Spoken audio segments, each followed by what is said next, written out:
I've gone on record to say that the only two Pixar movies I care about are Ratatouille and Cars. That was a lie. I apologize for that. Coco is a solid movie. Released in the fall of 2017, the film received universal acclaim from audiences and critics alike who were able to fully appreciate the feature once Disney removed Olaf's Frozen Adventure from its theatrical showings. Oh, so the surprise is everyone left. Coco's greatest strength is its emotional climax, a scene that's rooted in actual science. But it takes an absurd amount of narrative gymnastics to reach this resolution. I try not to dwell on pedantic nitpicks when writing reviews because they're rarely ever relevant to thematic analysis. Even the best movies have a few inconsistencies smattered throughout their feature, but I need to verbally explain Coco's plot to you because once you say the progression of events out loud, you start to question how the writers managed to make a final product that's functional. And what if everything was on fire? Yes! Fire everywhere! Miguel steals a guitar that curses and sends him to the afterlife. In order to get back to the land of the living, he needs a relative's blessing. Immediately after receiving said blessing, he steals the guitar again. Resolving to find a family member who does approve of his dream, he needs to acquire a different guitar so he can compete in the music competition currently being held at the Plaza de la Cruz, not to be confused with the music competition simultaneously being held in the living world. You are just un poco loco. Miguel also juggles two separate requests regarding ofrendas, one to put Mama Imelda's photo back up, and the other to display Hector's headshot, even though the latter request doesn't track with the film's internal logic. If the dead can only live on through the stories their loved ones tell about them, then Miguel can't put Hector's photo up because he never met Hector while he was alive. And I wouldn't belabor this point if it wasn't the primary source of tension that fuels the film's third act. I promised you'd see Coco. We're both out of time, mijo. Oh, no. This discrepancy is ultimately irrelevant, though, because the Riveras lose Hector's picture in a conveniently placed body of water. A desperate Miguel steals the guitar for a third time in order to serenade Coco, who miraculously kept the torn piece of her family's photo after all these years, even though nothing was ostensibly stopping her from putting the picture back together once Mama Imelda passed away. Yes, I know they explain this plot hole in extended material. No, I will not be acknowledging that explanation because I shouldn't have to consume extra sources to understand your work. This is a call-out to Young Justice's writers, and a threat! Seriously, who puts canon events in a video game that you have to pay for with money? No, Tula, you can't! It is the only way! Is it though? Having a tedious plot isn't necessarily a bad thing. Some of my favorite films are admittedly quite convoluted, but Coco's story is often oversaturated with information, so much so that the movie literally cracks a joke about the length of its opening exposition dump. I asked for a shoe shine, not your life story. Oh yeah, sorry. A piece of storytelling advice I learned in my college screenwriting class is as follows. If your script opens with a voice narration, then you're admitting to the audience that you didn't know how else to start your movie. I know what you're thinking. A lone writer. A dystopian world.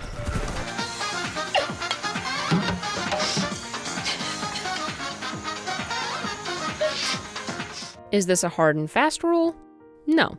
The vast majority of writing tips aren't set in stone, but Coco's extremely detailed backstory is what facilitates every subsequent scene. The movie doesn't really work without it, and even still, most of the information we learn isn't substantive. I shouldn't have to read Wikipedia in order to learn how all the Riveras are related to one another.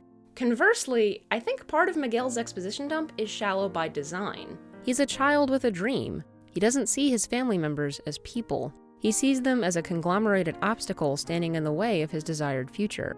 I don't want to be in this family! Miguel!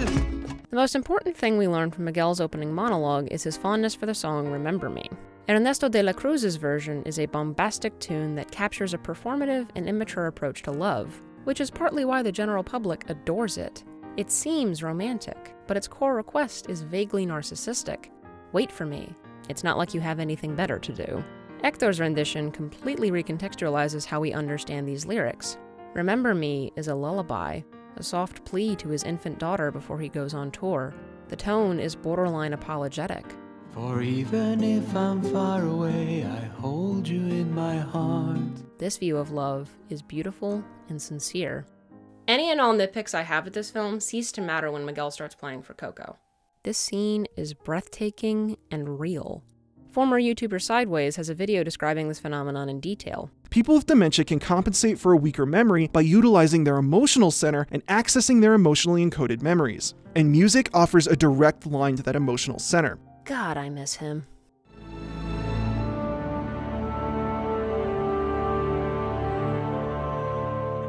I've personally witnessed this phenomenon several times whilst visiting with my grandmother. Her advanced Alzheimer's and aphasia make it damn near impossible for her to speak.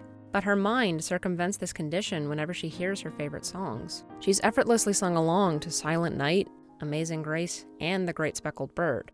I'm so lonesome I could cry. Remember that one, Mama? So long.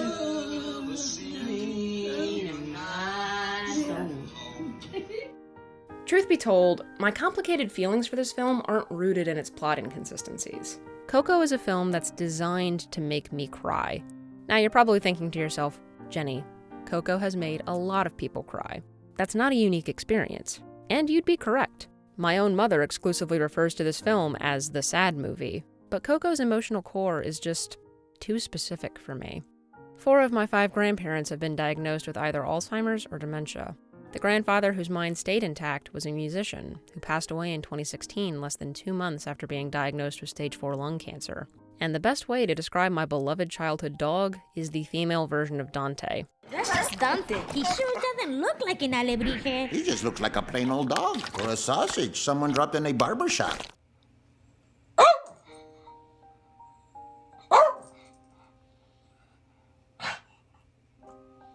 Coco has an optimistic view of death, one that stems from its portrayal of Dia de los Muertos. The Day of the Dead is a celebratory holiday. Its festive qualities help to include deceased family members within living communities. Grief is natural and healthy, but our loved ones wouldn't want us to be burdened with sadness. I think that's a beautiful mindset.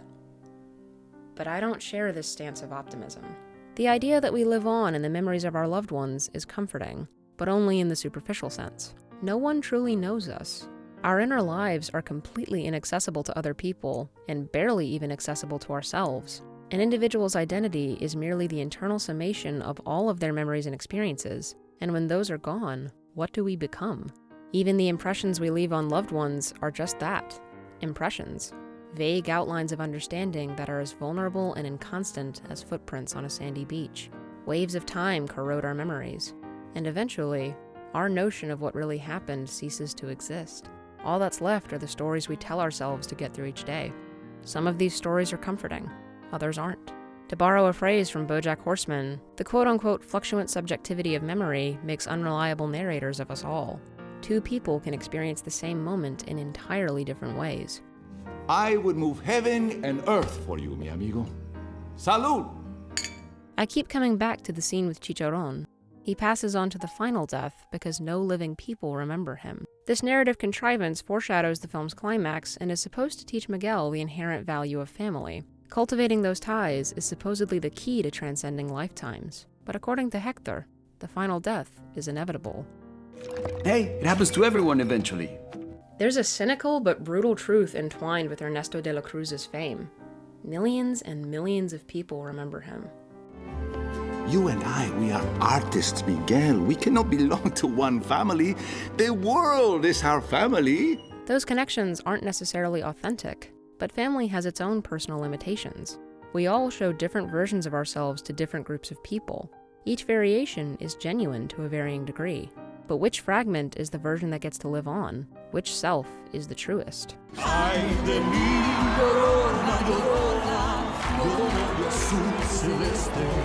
Ernesto's career may be based on a lie, but he wasn't untalented.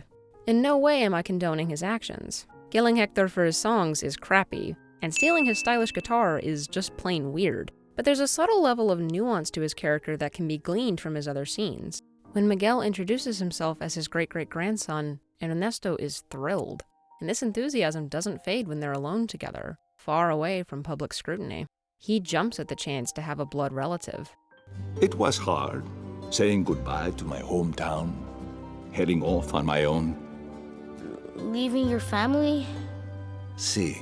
He doesn't outright avoid Miguel's question, but his response implies that he only missed Santa Cecilia. Maybe Ernesto didn't have a family. Maybe the family he had rejected him in his dream. Coco is a movie that fixates on the importance of blood ties, and though that's not a bad thing, many people don't receive unconditional love or support from their relatives. You go home my way or no way. You really hate music that much? I will not let you go down the same path he did.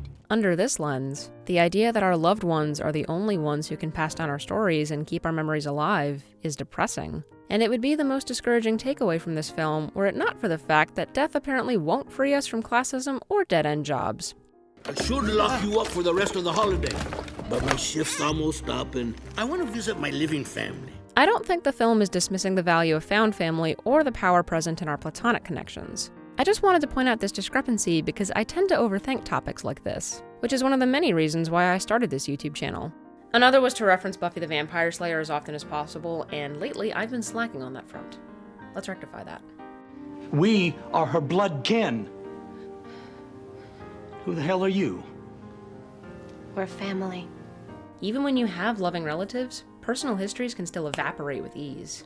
When we were cleaning out my grandparents' house last year, my mom found this framed picture of a beautiful woman, and we have no idea who she is. Clearly she was important to someone. Why else frame her photograph? But no living person can identify her because someone chose not to write her name on the back of this print. We'll all suffer a similar fate one day. A total stranger will discover your picture and look at it without an ounce of recognition or emotional attachment. The only thing they'll know about you is the stale and practical fact that once upon a time, you existed. Nothing more, nothing less. Bummer. Huh? This is a bummer, man.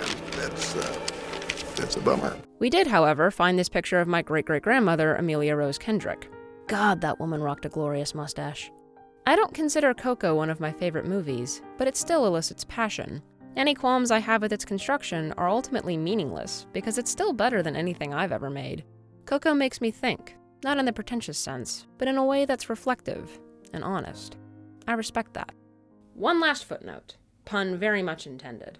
Most of the Riveras are shoemakers. This business is part of the film's expansive heart. Hector spends most of the movie barefoot, but when he's accepted back into the family, he's seen wearing a pair of finely crafted Rivera loafers. Much like our brains, shoes have the capacity to retain memories, scuffs, scrapes, frayed laces, the very imprint of our feet.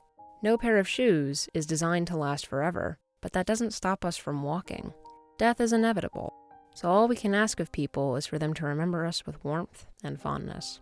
That's the only legacy worth leaving.